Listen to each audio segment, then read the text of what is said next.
Hello everyone, and welcome back to Solasta. Previously we've looked at the 5th edition rule sets that are available in the settings, as well as looking through all of these ancestries that are available, and now we're going to move over and see what classes have been introduced in this game. So currently there are 6 core classes that are available, and I am aware that Sorcerer will be coming out in a future update. I believe the developers are not intending to add every class to this game, as it would just be too much work and complexity, and rather than trying to do that, they're sticking with a core group of classes, and each of these classes does however have several subclasses. So we will skip over the cleric for just a moment and start with the fighter. And the interesting thing that we can do here is not only do we see what things the class gets at the offset on level 1, we can also see what things are gained in later levels, whether that's a martial archetype at level 3, ability scores at level 4, level 5 extra attack, and so forth for each and every class that's available. Also, we can change what equipment we get at the beginning, so if we would decide we want a longbow rather than chainmail, leather, armor, a longbow and arrows, we can have that instead. Or rather than starting with a longsword, we might decide we want a great axe. We have all of that flexibility available to us right from the get-go. Then the other thing that we can see from this screen are the different archetypes that we are able to opt into once we get to a qualifying level. So for fighter, those 3 are champion, mountaineer and spellblade.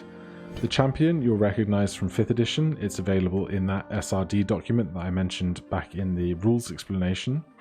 And so here you'll see we have the standard improved critical at level 3, crits on 19s and 20s, remarkable athlete at 7, and an additional fighting style at 10. And then you have mountaineer and spellblade. I'm not going to go through every piece of every class, but there is spellcasting here for the spellblade and other kinds of maneuvers available for the mountaineer. After that we'll go to the rogue.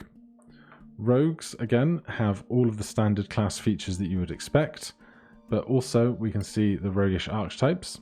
Thief you'll recognize from 5th edition, fast hands allowing to take an extra object interaction, second story work no longer needing extra movement for climbing and being able to jump further distances, and supreme sneak at level 9.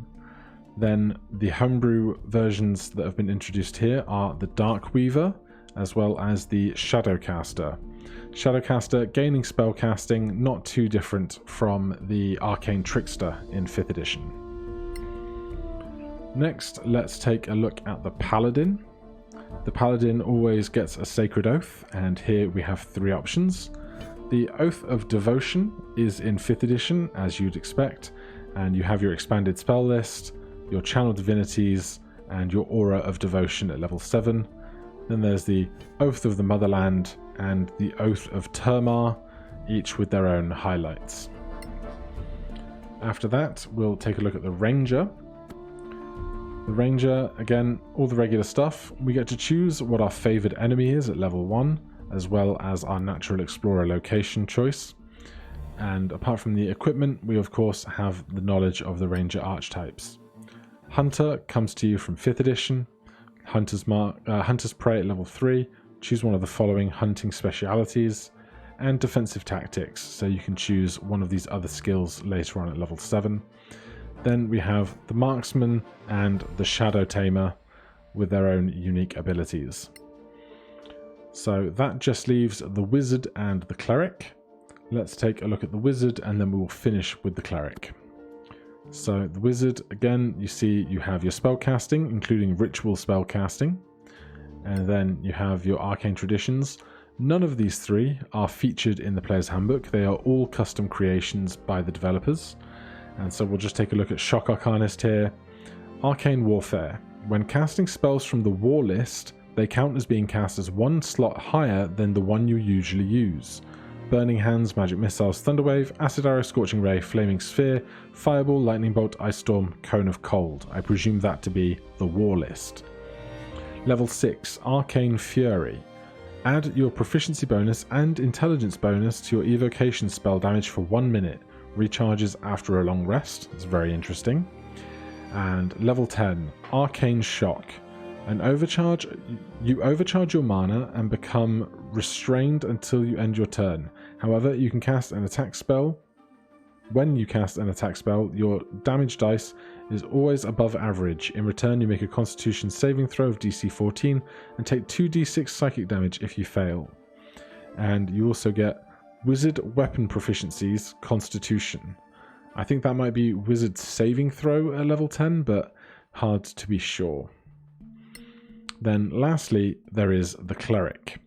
So the Cleric is different. Rather than these 5 classes that have their 3 options, the Cleric get a whopping 9. And so I think this is kind of in line with there being more deities, and because there are more deities, you have more options than the other classes. You'll recognize Life there, the Cleric domain from the player's handbook. So you have your expanded spell list, proficiency with heavy armor, and then things like level 6 Blessed Healer. When you cast a spell of first level or higher and restores hit points to a creature other than yourself, you regain hit points equal to 2 times that spell's level.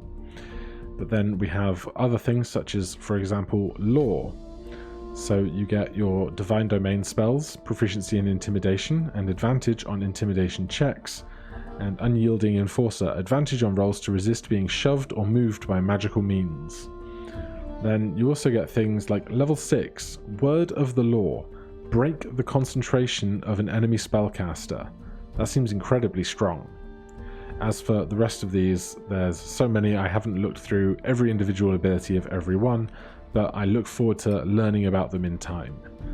So those are the 6 available classes to us at the moment and their respective subclasses. Join me next time where we will have a look at the backgrounds and how they impact your character's development moving forward. Thank you ever so much for watching. If you have any questions or comments, please feel free to put them down below and I will endeavour to answer each and every one of them. Otherwise, I will see you in the next one. Cheers.